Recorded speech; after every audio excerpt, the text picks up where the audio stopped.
llevar a una pérdida de años de vida saludable en salud para este año, para el año 2014. La diabetes mellitus estaba en el 5º lugar y la enfermedad hipertensiva en el 7º lugar. La frecuencia de casos prevalentes para diabetes en los años ha ido en incremento y sin embargo, a mí me llamó la atención porque recién he tenido acceso a esta información, está en un 4.2% para el año 2018 y para la red Revaliatis de 3.5%. Nosotros siempre habíamos trabajado con un porcentaje de 6.6, que es la prevalencia nacional, y sin embargo es un poco menor. Para lo que es hipertensión, esto es tasas de incidencia, tenemos también que estas tasas de incidencia han tenido una tendencia a disminuir desde el año 2010 hasta el año 2018.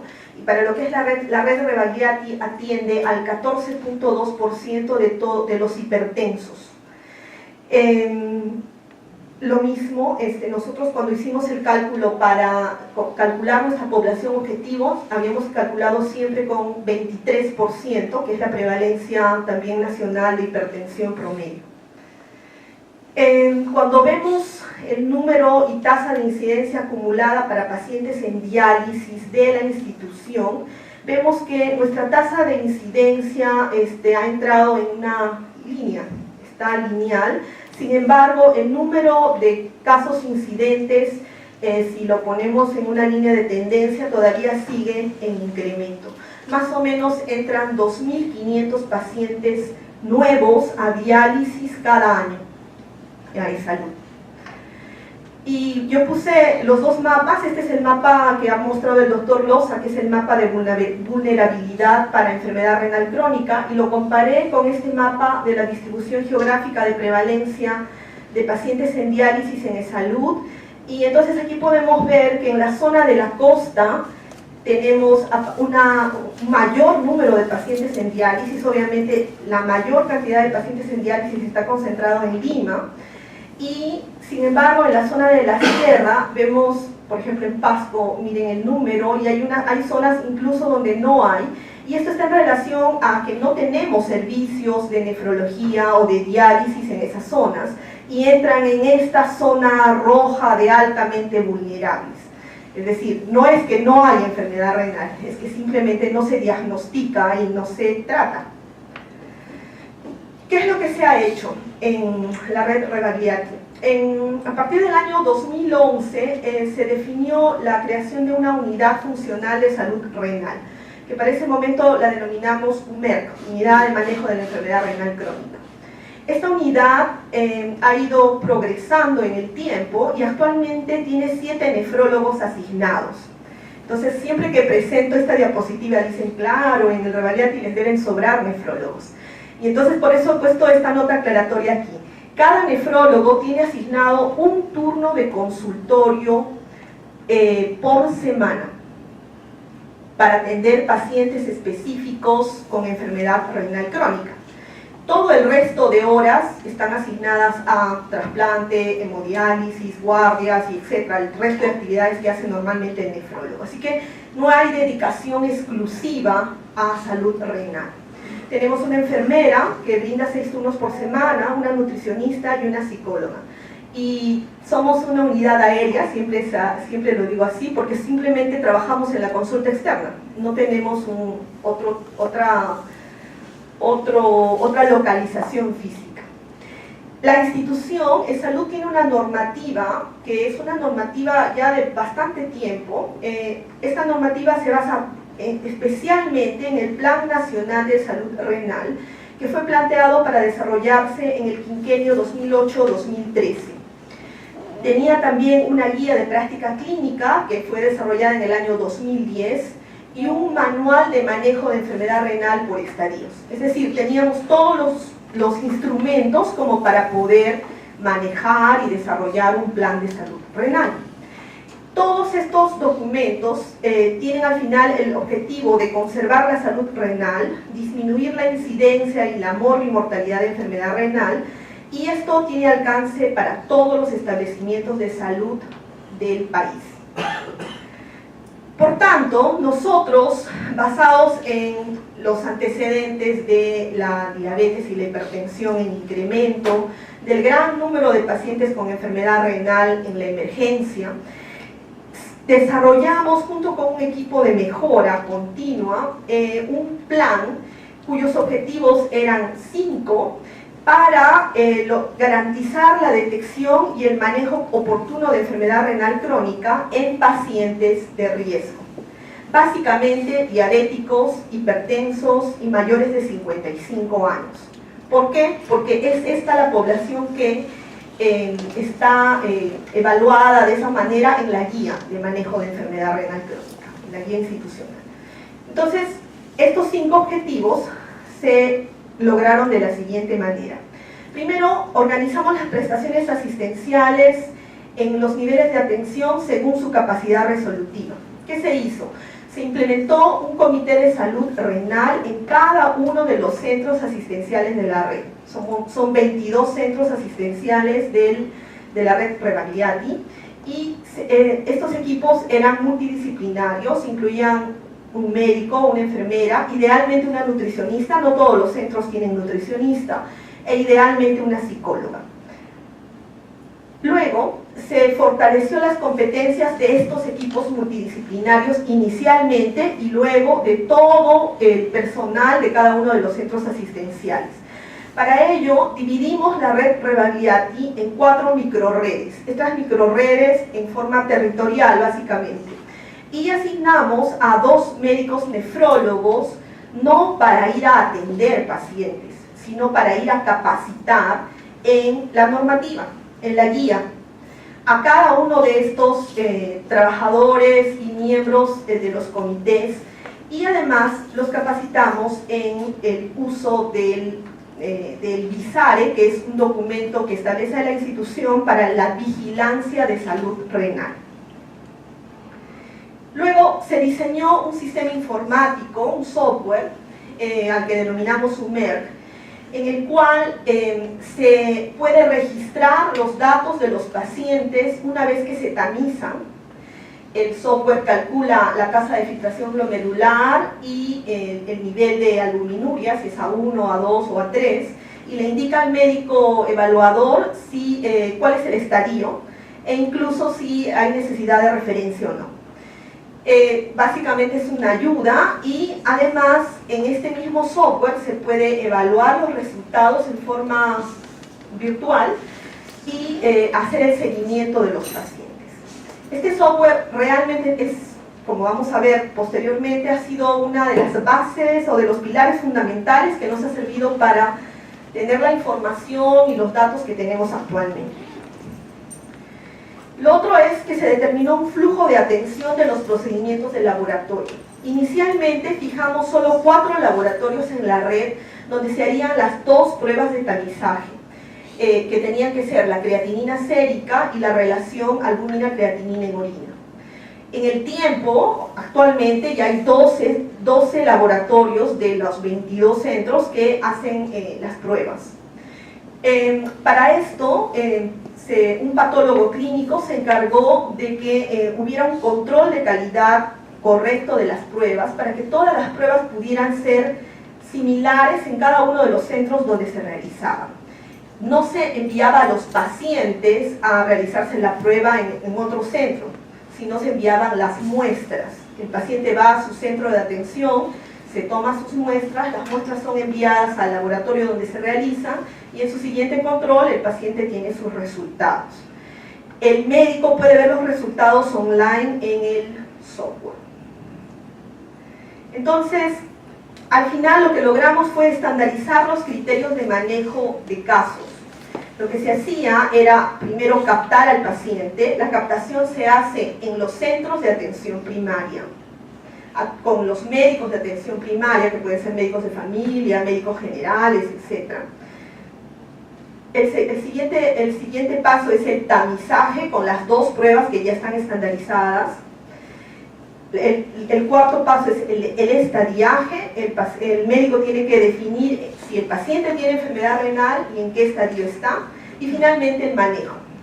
El manejo se hace también por niveles. El estadio 1 al 3A se ve en el nivel 1, porque básicamente en este estadio se tiene que controlar la enfermedad de fondo y se tiene que intentar cambiar los estilos de vida de este paciente.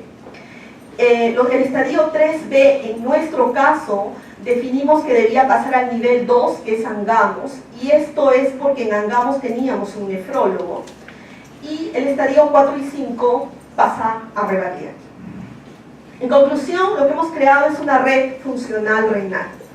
Una red funcional renal que tiene un primer eje de atención, que es el punto de entrada de la población y donde hay actividades de promoción, de diagnóstico precoz. Un segundo eje de atención, donde hay una atención integral para pacientes que requieren evaluación de especialidad. Y un tercer eje de atención, que es Revalidati, donde se derivan a los pacientes para terapia de reemplazo renal o porque el paciente ya tiene una enfermedad renal avanzada. Cuando se empezó el trabajo, el cálculo de la población se hizo la población mayor de 18 años, para ese momento era 1.075.000 pacientes asegurados. La población de pacientes con diabetes e hipertensión, nosotros pusimos 7% de diabéticos y 23% de hipertensos, por lo tanto era un tercio de esto, 319.000 personas, y la extensión de uso la consideramos 34%.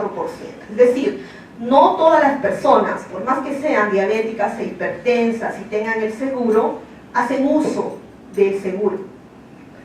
Entonces, para ese momento consideramos que esta extensión de uso era del 34%.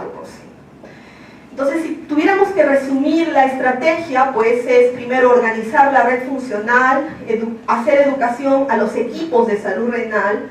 Atención primaria debe identificar su población de riesgo. Atención primaria debe hacer un tamizaje y estadiaje, y en el tiempo también la atención especializada, porque puede hacer el tamizaje de pacientes derivados de otra especialidad.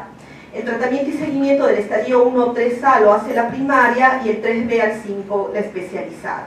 Y ambos tienen que hacer monitoreo y control, manejo interdisciplinario, y debe haber educación continua en salud renal.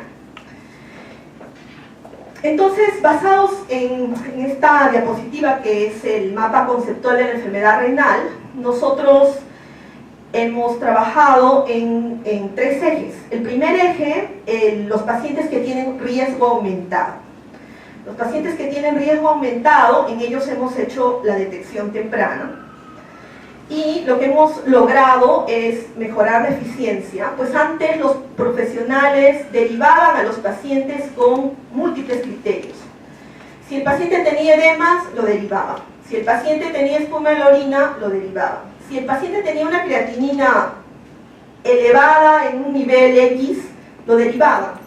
Pero actualmente el paciente tiene que tener las 2 pruebas tomadas: creatinina, cálculo de tasa de filtración glomerular con la fórmula del MDR de 4, porque usamos esa fórmula porque la guía lo establece así.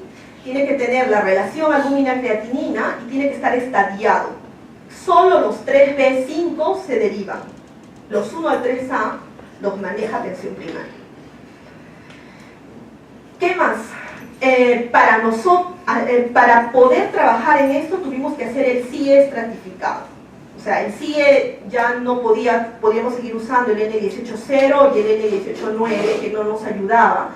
Y entonces usamos actualmente el N18.1, 2, 3, 4, y eso nos permite saber en qué estadio es el paciente.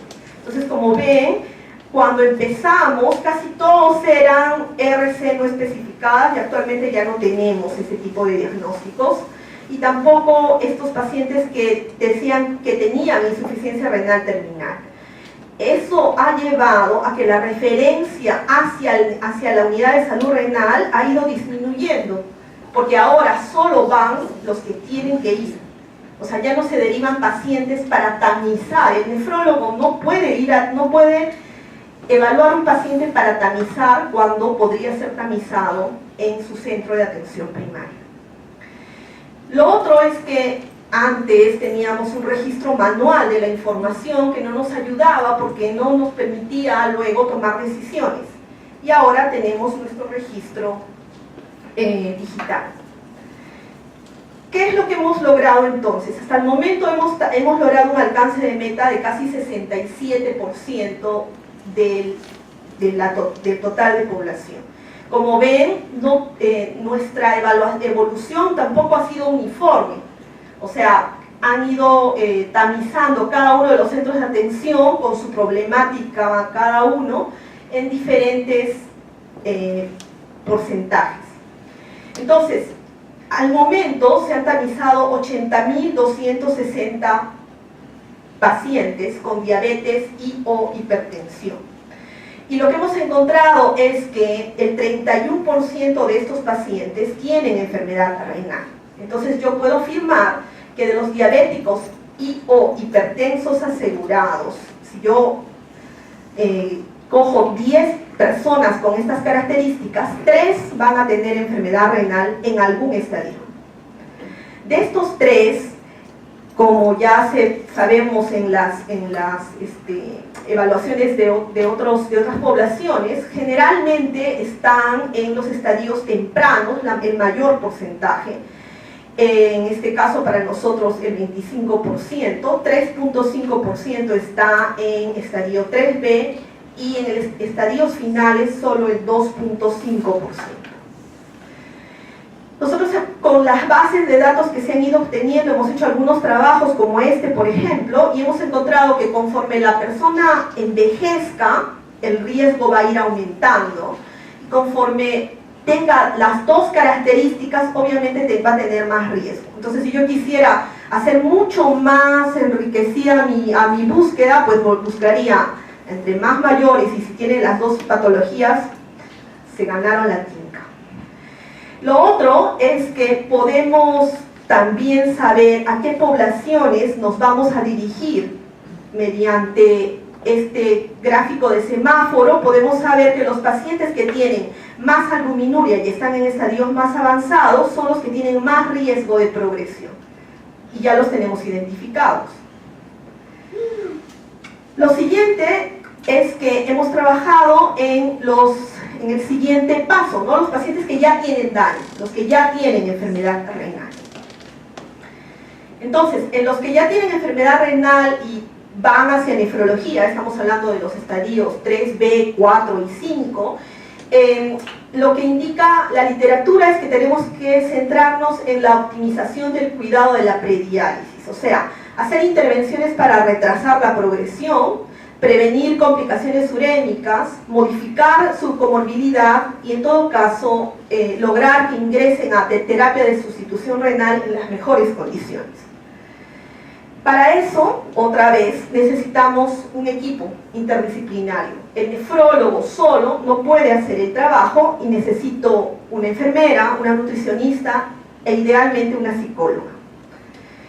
Los pacientes nuevos por año, más o menos son 600 pacientes que ingresan nuevos por año, pero miren la edad de estos pacientes, prácticamente 73 años, por lo tanto la posibilidad que esos pacientes accedan a trasplante, como entenderán, es muy alejada.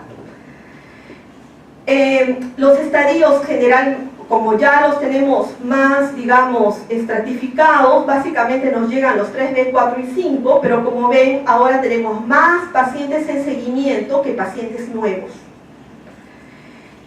¿Qué factores hemos encontrado que están asociados a la progresión de la enfermedad?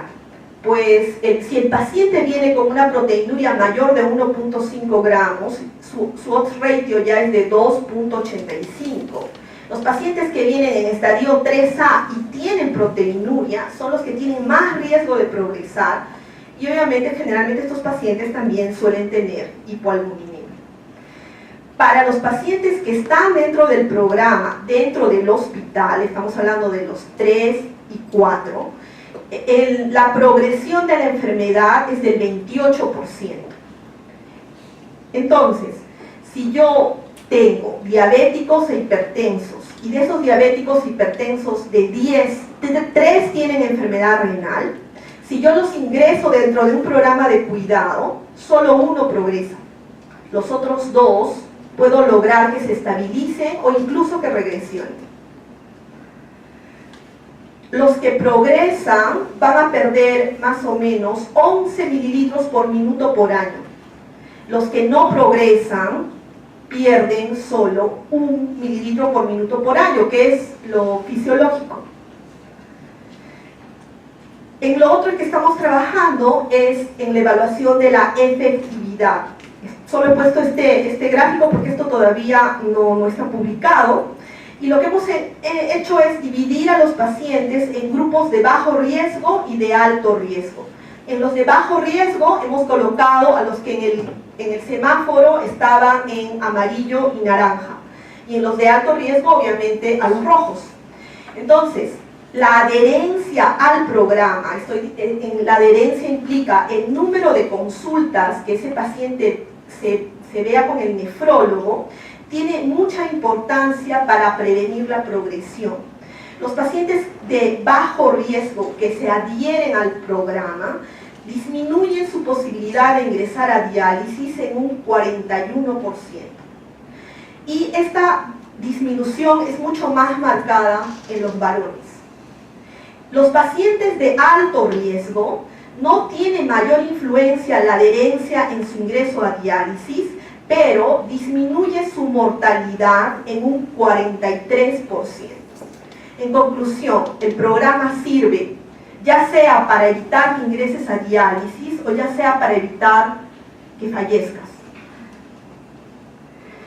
En cuanto a enfermedad renal extrema, los pacientes que nos llegan con tasa de filtración glomerular menor de 20, estamos trabajando en la decisión informada.